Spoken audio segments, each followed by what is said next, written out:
अस्सलाम वालेकुम, मैं हूं आपका मेज़बान मोहम्मद बिलाल और आप देख रहे हैं ननकाना साहब न्यूज़ व्यूज़। बढ़ती हुई तेल की कीमत को मद्देनज़र रखते हुए एक नौजवान लड़के ने जो मोटरसाइकिल मैकेनिक है, उन्होंने अपनी मोटरसाइकिल को साइकिल में तब्दील कर दिया।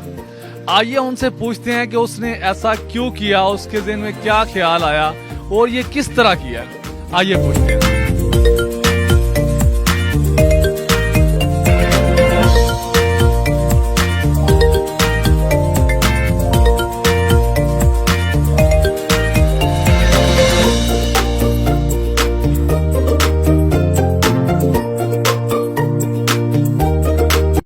वालेकुम सलाम।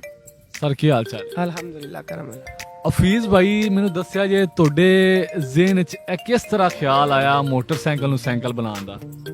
भैया ने ख्याल इस वक्त आया कि मैं कहीं पेट्रोल की बड़ी कीमत बढ़ी जा रही है, तो चलो ये ना सोचा जाए कि मोटरसाइकिल साइकिल में तब्दील किया जाए। तो इस वक्त फिर मैं मोटरसाइकिल साइकिल बना दिता है। ਮੋਟਰਸਾਈਕਲ ਤੁਸੀਂ ਸਾਈਕਲ ਬਣਾ ਦਿੱਤਾ। हाँ जी, मोटरसाइकिल साइकिल बना दिता है। ਇਹਦੀ ਜਿਹੜਾ ਇੰਜਨ ਹੈ ਉਹਦੇ 'ਚ ਤੁਸੀਂ ਪੈਡਲ ਵਗੈਰਾ ਫਿੱਟ ਕੀਤੇ ਨੇ ਕਿ ਆਪਣਾ ਲਹਿਦਾ ਕੋਈ ਸਿਸਟਮ ਕੀਤਾ ਹੈ? ਇਹ ਭਈਆ ਨੇ ਇੰਜਨ ਦੇ ਵਿੱਚ ਫਿੱਟ ਕੀਤੇ ਆ ਤੇ ਮਾਸ਼ਾਅੱਲਾ ਮਿਹਨਤ ਬੜੀ ਕੀਤੀ ਹੈ। 2 ਹਫ਼ਤੇ ਖਪੇ ਆਂਦੇ ਤੇ ਅੱਛਾ।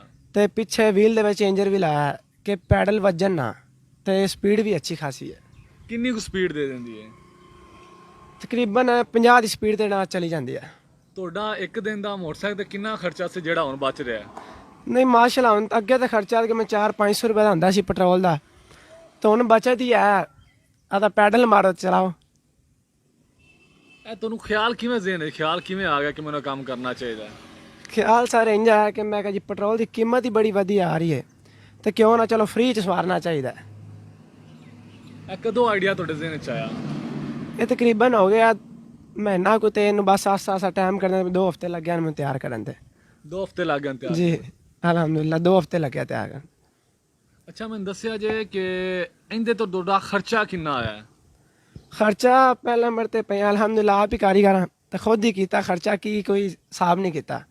ਬਾਕੀ ਮਾਸ਼ਾਅੱਲਾ ਬੜੀ ਮਾਂ ਆ ਰਹੀ ਸ਼ਹਿਰ ਦੀ, ਇਹ ਟਰਾਈ ਲੈ ਰਹੀ ਹੈ, ਤਰਲੇ ਕਰ ਰਹੀ ਹੈ ਸਾਨੂੰ ਵੀ ਬਣਾ ਦਿਓ, ਤੇ ਬੜੀ ਮਾਮ ਖੁਸ਼ ਹੋ ਰਹੀ ਹੈ। ਟਿਕਟੌਕ ਬਣਾ ਰਹੀ ਹੈ, ਆ ਰਹੀ ਯਾਰ ਭਾਈ ਚੈੱਕ ਕਰਾਓ ਸਾਨੂੰ ਦਿਓ, ਝੂਲੇ ਲੈ ਰਹੀ ਹੈ, ਬੜੀ ਤਾਰੀਫ ਕਰ ਰਹੀ ਹੈ ਅਲਹਮਦੁਲਿਲਾ। ਤੁਹਾਡੇ ਜਿਹੜੇ ਸ਼ਹਿਰ ਦੇ ਲੋਕ ਨੇ ਉਹ ਵੀ ਤੁਹਾਡੇ ਕੋਲ ਆ ਰਹੇ ਨੇ, ਟਿਕਟੌਕ ਬਣਾ ਰਹੇ ਨੇ, ਤੁਹਾਨੂੰ ਮੁਬਾਰਕਾਂ ਦੇ ਰਹੇ ਨੇ ਕਿ ਤੁਸੀਂ ਇਸ ਤਰ੍ਹਾਂ ਦੀ ਬਾਈਕ ਤਿਆਰ ਕੀਤੀ ਹੈ। ਹਾਂਜੀ ਅਲਹਮਦੁਲਿਲਾ। ਜਿੱਥੇ ਗੁਜ਼ਰੀਗਾ ਮੋਟਰਸਾਈਕਲ ਲੈ ਕੇ ਤੇ ਵਾਂ ਵੇਂਦੀ ਰਹਿੰਦੀ, ਹੱਸਦੀ ਰਹਿੰਦੀ, ਵਾਹ ਯਾਰ ਤੂੰ ਮਾਸ਼ਾਅੱਲਾ ਬੜਾ ਚੰਗਾ ਕੰਮ ਕੀਤਾ, ਪੈਟਰੋਲ ਦੀ ਬਚਤ ਕੀਤੀ ਤੂੰ ਸਹੀ ਕੰਮ ਕੀਤਾ। ਇੰਨੀ ਮਹਿੰਗਾਈ ਹੋ ਗਈ ਸੀ ਪੈਟਰੋਲ ਦੀ, ਇਸ ਸਮੇਂ ਤੋਂ ਪੈਟਰੋਲ ਤੋਂ ਤੰਗ ਆ ਕੇ ਤੁਸੀਂ ਇਹ ਬਾਈਕ ਦਾ ਇੰਤਖਾਬ ਕੀਤਾ? ਜੀ, ਇਹ ਪੈਟਰੋਲ ਤੋਂ ਤੰਗ ਆ ਕੇ ਜਿਹੜਾ ਨਾ ਤਿਆਰ ਕੀਤੀ ਹੈ। ਇਸ ਬਾਈ ਮੈਨੂੰ ਦੱਸਿਆ ਗਿਆ ਕਿ ਨੈਕਸਟ ਤੁਹਾਡਾ ਕੀ ਪਲਾਨ ਹੈ? ਅੱਛਾ ਭਾਈ, ਆਪਣਾ ਨੈਕਸਟ ਇਹ ਪਲਾਨ ਹੈ ਕਿ ਇਹ ਮੋਟਰਸਾਈਕਲ ਆਪਾਂ ਨੂੰ ਇੰਜ ਸਾਈਕਲ ਨੂੰ ਤਿਆਰ ਕਰਨਾ ਹੈ ਕਿ ਪੈਟਰੋਲ ਤੇ ਵੀ ਚੱਲੇ ਤੇ ਪੈਡਲਾਂ ਤੇ ਵੀ ਚੱਲੇ, ਕਿ ਜਦੋਂ ਪੈਟਰੋਲ ਖਤਮ ਹੋ ਜਾਂਦਾ ਤੇ ਉਦੋਂ ਤੁਸੀਂ ਪੈਡਲ ਮਾਰੋ ਤੇ ਚੱਲੇ ਕਰੇ। ਅੱਛਾ, ਜਿਸ ਟਾਈਮ ਪੈਟਰੋਲ ਖਤਮ ਹੋ ਜਾਏ ਤੁਸੀਂ ਪੈਡਲ ਮਾਰੋ ਤੇ ਪੈਡਲ ਚੱਲੇ ਕਰੇ। ਉਸ ਤੋਂ ਬਾਅਦ ਅਗਰ ਤੁਹਾਡੇ ਕੋਲੋਂ ਪੈਟਰੋਲ ਹੈ ਤੁਸੀਂ ਪੈਟਰੋਲ ਯੂਜ਼ ਕਰ ਸਕਦੇ, ਪੈਡਲ ਯੂਜ਼ ਕਰਨੇ ਨੇ ਤੁਸੀਂ ਪੈਡਲ ਯੂਜ਼ ਕਰ ਸਕਦੇ ਜੀ। ਹਾਂਜੀ, ਪੈਟਰੋਲ ਹੈ ਤਾਂ ਪੈਟਰੋਲ ਯੂਜ਼ ਕਰੋ, ਜੇ ਪੈਟਰੋਲ ਖਤਮ ਹੋ ਗਿਆ ਤੇ ਪੈਡਲ ਯੂਜ਼ ਕਰੋ। ਆਪਣੀ ਉਮਰ ਕਿੰਨੀ ਹੈ? ਆਪਣੀ ਉਮਰ ਮਾਸ਼ਾਅੱਲਾ ਹੋ ਗਈ ਹੈ 20 ਸਾਲ ਹੋ ਗਈ ਹੈ। 20 ਸਾਲ ਉਮਰ ਹੋ ਗਈ। ਹਾਂਜੀ। ਕਿੰਨਾ ਪੜ੍ਹੇ ਕਿੰਨੇ ਹੈ? ਪੜ੍ਹੇ ਮਾਸ਼ਾਅੱਲਾ 7 ਪੜ੍ਹੇ। ਕੰਮ ਇੰਜੀਨੀਅਰ ਵਾਲਾ ਕਿਤੇ ਕਰਦੇ ਪਏ ਜੀ? ਹਾਂਜੀ ਮਾਸ਼ਾਅੱਲਾ 10 ਕੁ ਸਾਲ ਹੋ ਗਏ ਨੇ ਕੰਮ ਕਰਦਿਆਂ ਨੂੰ। 10 साल हो गए काम करते? जी 10 साल हो गए ना काम करते हैं।